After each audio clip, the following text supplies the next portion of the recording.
મોટી બેન બહુ સરસ સુગંધ આવે છે. નિર્ગુંડીના પાન પણ નાખ્યા હશે. હા, લાવો હું તમને લગાડી જ આપું. ના, અમે તમને કહ્યું મલમ લગાવવાનું. બેબી તમે દવા આપો છો કે અમે અમારી રીતે લઈ લઈએ? હું આપું છું મોટી બેન. લાવ એ મલમ મને આપી દે.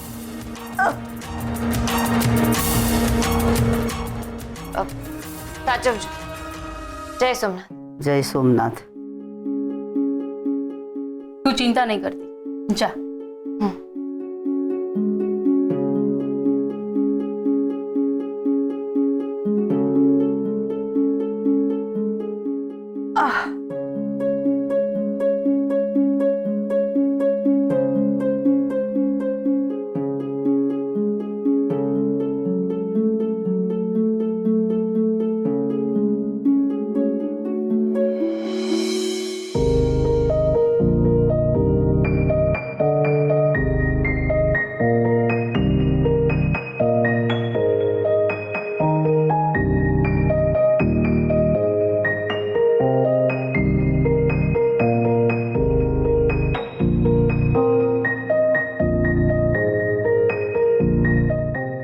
રાણી સાહેબા, ઓ રાણી સાહેબા, હું જરાક ટોવેલ ભૂલી ગયો છું, આપો ને. ઓ ફોજદાર, થોડી બદામ ખાવાનું રાખો. એસીપી થઈને આવી નાની નાની વસ્તુ ભૂલી જાવ એ સારું નથી લાગતું. અચ્છા, તું ટોવેલ આપે છે કે હું ભીનો જ બહાર આવું છું? ના ના, ત્યાં જ ભારો, નહીં તો આખો રૂમ ભીનો કરશો.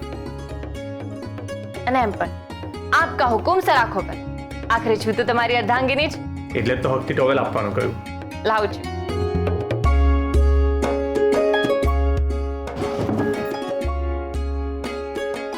આલો અને હવે જલ્દી કરો.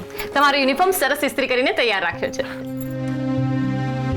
છોડો, ઓ ફોજદાર છોડો ને. આવો ને. અરે જવા દો મને. અંદર આવો ને. મેં નાઈ લીધું છે. ફરીથી? અરે જાઓ તમે નાઈ લો ફટાફટ.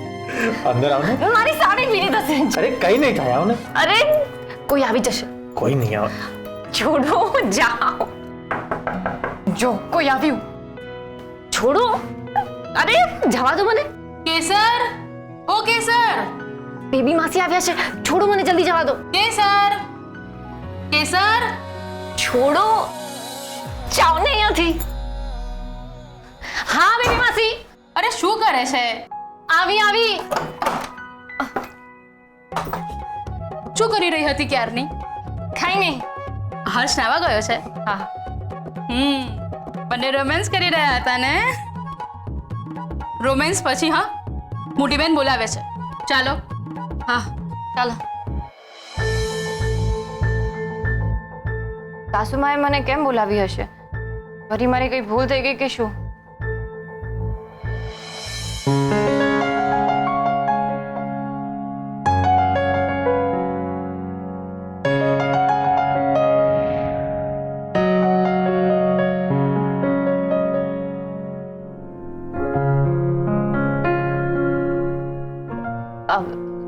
સાસુમા, તમે મને બોલાવી? સોરી સોરી, હું પણ સાવ ડફોડ છું. એકદમ ડફોડ જેવી વાતો કરું છું. એટલે બેબી માસીને બોલાવવા મોકલ્યા તો બોલાવી જ હોય ને. ના એટલે મારાથી કઈ ભૂલ થઈ ગઈ?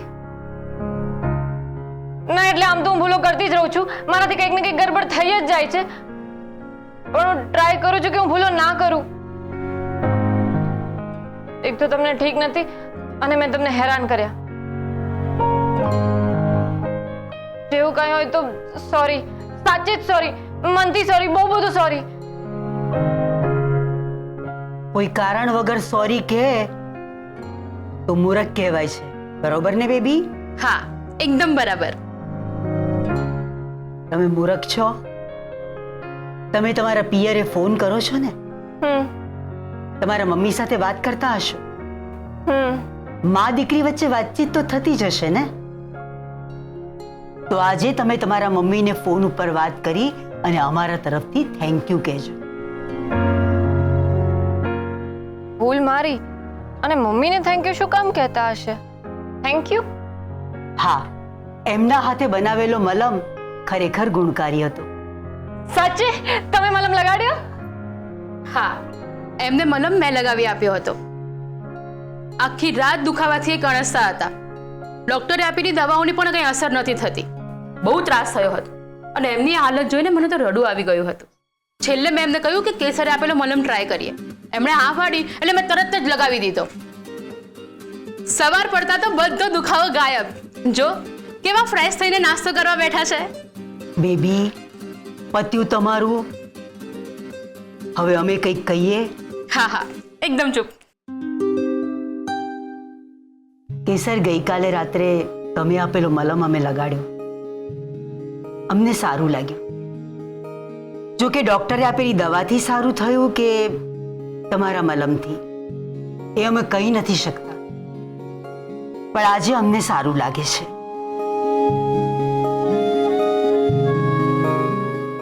એટલે અમારા તરફથી તમે તમારા મમ્મીને થેન્ક યુ કહેજો. હા હા, ચોક્કસ કહીશ. અને મમ્મી તરફથી મેન્શન નોટ આવી ગયું, સમજો. મમ્મી છે ને જાત જાતની વસ્તુ વાટી વાટીના મલમ બનાવે છે. એ જ્યારે ઘરમાં મલમ બનાવતી હોય ને તો એની સુગંધ આખા ઘરમાં ફેલાઈ જાય. આ હા હા હા. સાસુમાં, ગઈકાલ સુધી તો તમે આ દુખાવાને કારણે પલંગમાં પડખું પણ નહોતા ફેરવી શકતા. અને આજે તો જુઓ, સરસ ખુરશી ઉપર બેસીને નાસ્તો કરી રહ્યા છો. મમ્મીના મલમે તો જાદુ કરી નાખ્યો.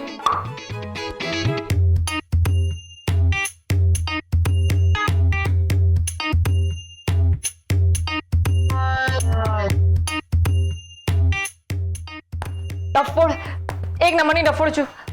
ખબર નહીં ક્યારે આ ડફોડ જેવું વર્તન કરવાનું બંધ કરીશ.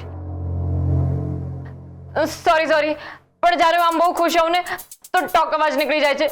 સોરી, હું તમારું સોરી મમ્મીને ના, એટલે તમારું થેન્ક યુ મમ્મીને પહોંચાડી દઈશ.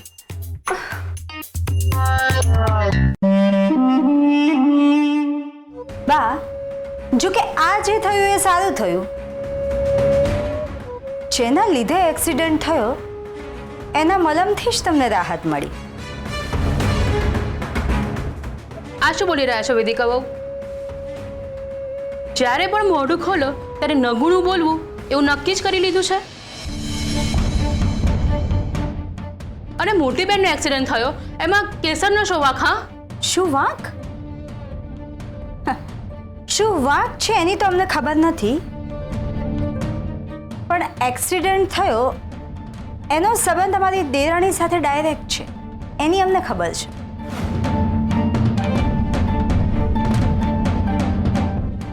બા, તમને યાદ છે તમે જ્યારે બહારગામ જવાના હતા ત્યારે તમે ઉમરો ઓળંગવા માટે પગ આગળ કર્યો, એવી તરત જ અમારી દેરાણીએ છીંક ખાધી. એટલે સંબંધ છે. છીંક ખાધી એટલે અપશુકન થયા ગણાય ને. અપશુકન થયા એટલે જ એક્સિડન્ટ થયો. આ શું બોલો છો? બેબી માસી, અમે નથી બોલતા. આ તો આપણા વડીલો કહીને ગયા છે ને કે શુકન થાય તો કંઈ સારું થવાનું હોય અને અપશુકન થાય તો કંઈક ખરાબ થવાનું હોય.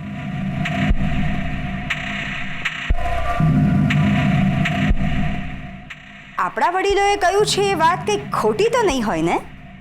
ભાભી, તમે આટલા ભણેલા ગણેલા છો છતાં પણ આમ શુકન અપશુકનમાં માનો છો?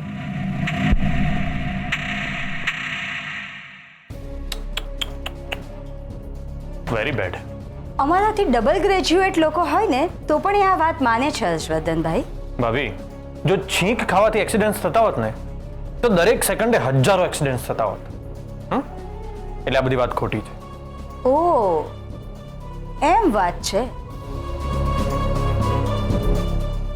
તમારી પત્નીએ છીંક ખાધી અને અમે અપશુકનની વાત કરી એ વાતનું ખોટું લાગ્યું છે?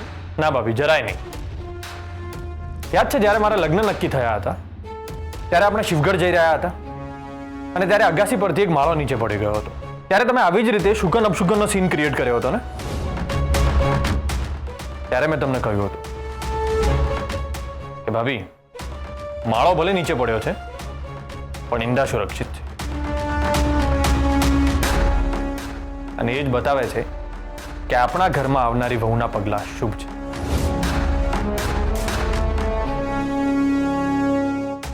એક્ઝેક્ટલી. તમને જેમ આમના પગલાં શુભ છે એ વાત ઉપર શ્રદ્ધા છે, એમ અમને અપશુકનની વાત ઉપર શ્રદ્ધા છે. અપશુકન થયા એટલે જ એક્સિડન્ટ થયો. જોકે આ વાત અમારા મનમાં હતી એટલે અમે આ વાત શેર કરી. કેમ? અમને વાત કરવાનો પણ અધિકાર નથી? છે ને ભાભી, બિલકુલ છે. પણ તમને પોઝિટિવ વિચાર ના આવ્યો કે બાનો એક્સિડન્ટ થયો પણ એમના માથેથી મોટી ઘાત ટળી ગઈ અને આપણી વચ્ચે સુરક્ષિત બેઠા છે, એકદમ સલામત છે, એવો પોઝિટિવ વિચાર ના આવ્યો?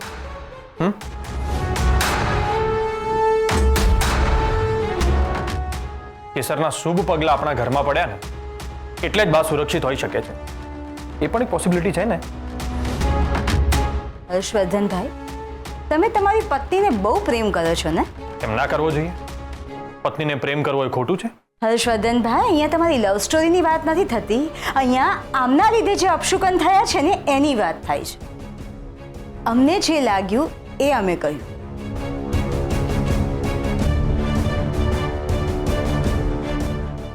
એટલે આ વાતનો વિચાર કરવો જોઈએ. ભાભી, એટલે કેસરના પગલા આપણા ઘરમાં પડ્યા એ શુભ સંકેતની તમારા મનમાં કોઈ વેલ્યુ નથી?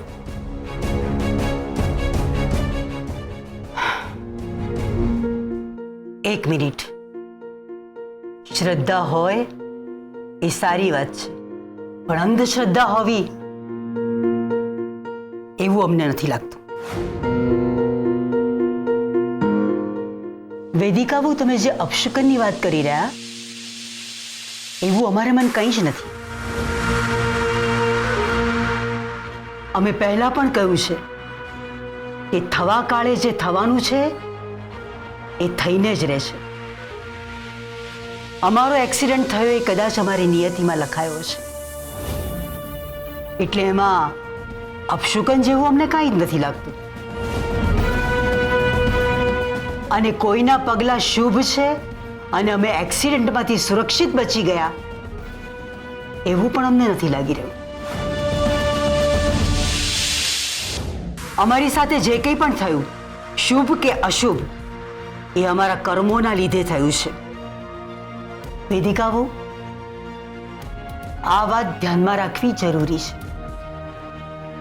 રાખશો ને?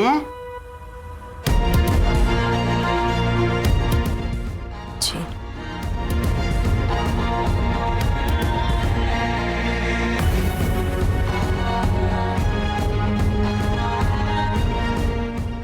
આખું જીવન યાદ રાખશે. ચાલો બા, હું નીકળું. જય સોમનાથ. સાચવીને જજો. જી. અને જતા જતા એક વાત ધ્યાનમાં રાખજો, તમે પોલીસ છો, વકીલ નહીં. અને આ ઘર છે, કોર્ટ નથી. દરેક વખતે તમારે તમારી પત્નીની વકીલાત કરવાની જરૂર નથી, અને અમારી સામે તો બિલકુલ નહીં. અમે તમારા બા છીએ, સાચા ખોટાની અમને પરખ છે. આટલી દલીલો કરી એના કરતા તમે તમારા બા ઉપર વિશ્વાસ રાખ્યો હોત તો અમને વધારે ગમત. આજ પછી આ વાત યાદ રાખજો. આ વાત યાદ રાખવી જરૂરી છે. જી. જય સોમનાથ. જય સોમનાથ.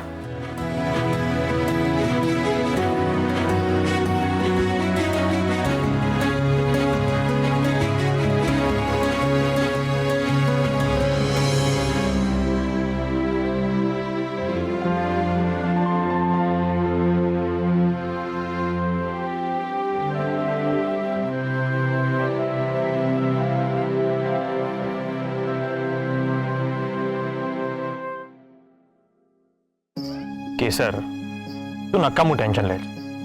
આપણે છે ને બધી બાજુનો વિચાર કરીને જ સત્યને સ્વીકારવું જોઈએ.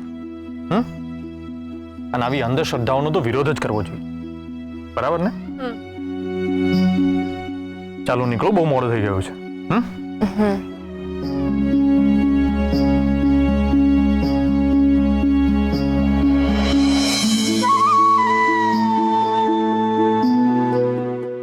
કેસર, મને કોઈકે કહ્યું છે કે મનને ખુશ રાખીએ ને તો જીવન સુખમય થઈ જાય. તો તું આવી ફાલતુ વાતોના વિચાર ના કર ને પોતાના મનને દુખી ના કર.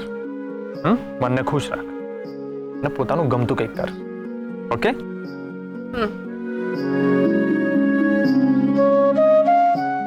અને બીજી એક વાત, આજે હું મારા એક કામથી શિવગઢ જવાનો છું. સાચે? તો પછી ઘરે આંટો મારતા આવજો ને અને મમ્મીને મળજો ને, એ તમને જોઈને બહુ જ ખુશ થઈ જશે. કેસર, મારી જવાની ઈચ્છા હતી જ, પણ જરાક અઘરું લાગે છે. તો પછી બોલ્યા જ શું કરવા કે હું શિવગઢ જવાનો છું? અરે પોતાની પત્નીને પતિ વિશે ખબર તો હોવી જોઈએ ને કે ક્યાં જાય છે, શું કામે જાય છે. એટલે પોતાની પતિને ચાલાકીથી પટાવી લેવાનું તો તમને બહુ સારી રીતે આવડે છે. કેસર, બીજી એક વાત, હમણાં બેબી પાસે તને બોલાવવા આવ્યા ત્યારે આપણે એક અગત્યનું કામ કરી રહ્યા હતા. કયું? એવું કરો છો 5 મિનિટ જોઈ જશે, સારું નથી લાગતું. જાઓ અહીંયાથી, જાઓ ને અહીંયાથી. સારું, જેવી અમારી રાણી સાહેબાની આજ્ઞા. તો બાકીના કામ આવીને કરીશ. જય સોમનાથ.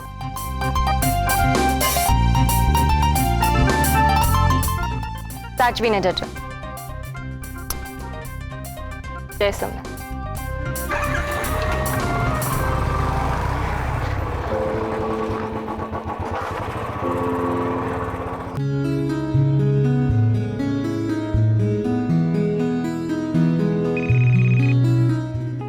મમ્મી, છેક હમણાં માની યાદ આવી. મમ્મી, તારી યાદ તો મને દર મિનિટે આવતી હોય છે, પણ ફોન કરવાનો સમય હમણાં મળ્યો. કેવું બોલવા લાગી છે મારી ચકલી? બોલ, કેમ મમ્મીને યાદ કરી?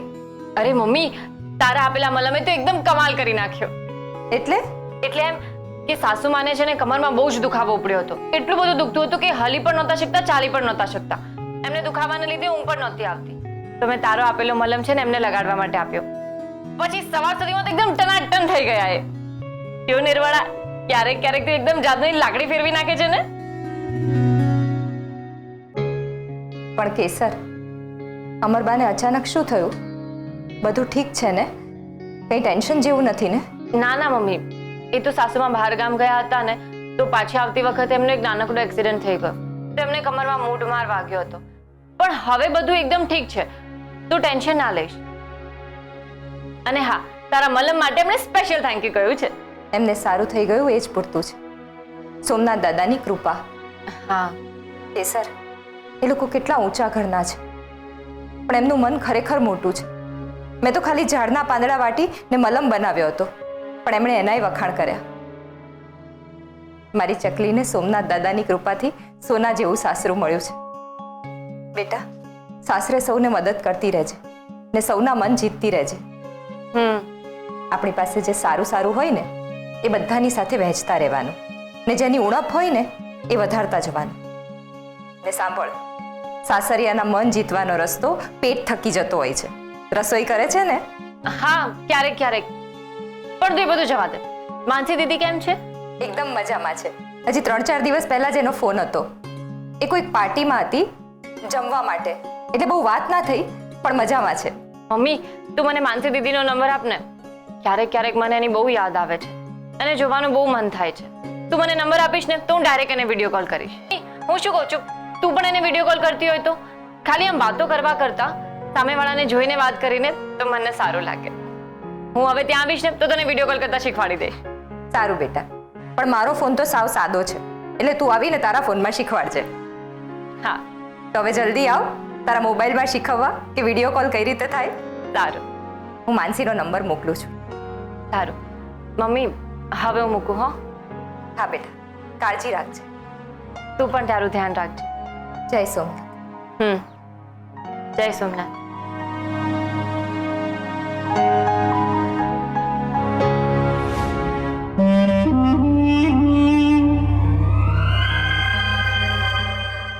વેદિકા ભાભી, તમે અહીંયા?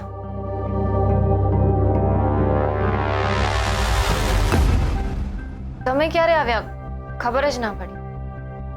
બિલાડીની જેમ ધીમા પગે આવી ગયા. શું છે કે અમને પગ ઘસડીને ચાલવાની આદત નથી, એક તો એનો અવાજ થાય અને બીજું જે પગ ઘસડીને ચાલે એ વ્યક્તિ પાસે લક્ષ્મી નથી ટકતી.